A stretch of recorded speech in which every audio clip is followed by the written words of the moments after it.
ngày siêu bước con đi để cho con cho con thấy vẫn bên con để những cơn năm ấy bên cha lòng người vang lên khúc ca mẹ vẫn yêu con vẫn bên con tình yêu Chúa vẫn là dành cho con mãi thôi.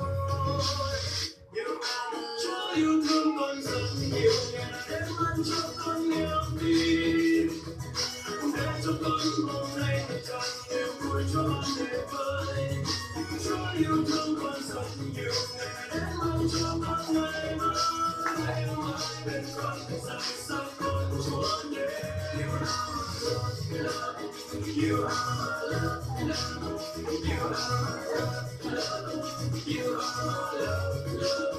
Jesus, our love, Jesus, our love, Jesus, our love, Jesus, our love.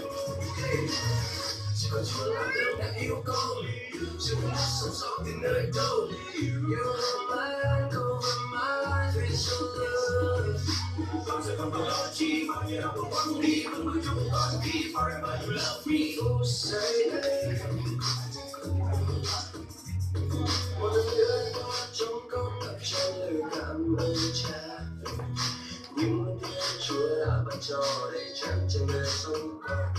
Dù có những sóng gió đến lúc bất an ngày dù hoang mang, Chúa đã đến nhàng đôi tay Ngài dìu bước con đi bên con cho bao bên con để những cơn năm ấy bên Cha lòng người vang lên khúc ca.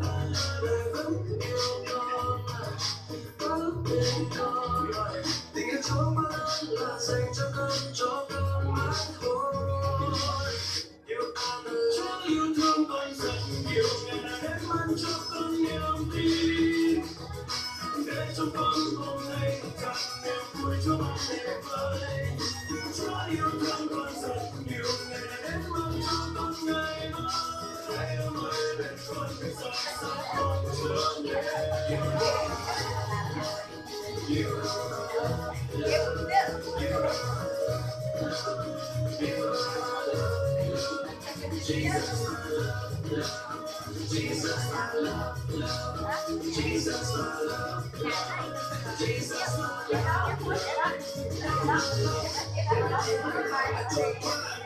con muốn đáp những lời tạ ơn Cha.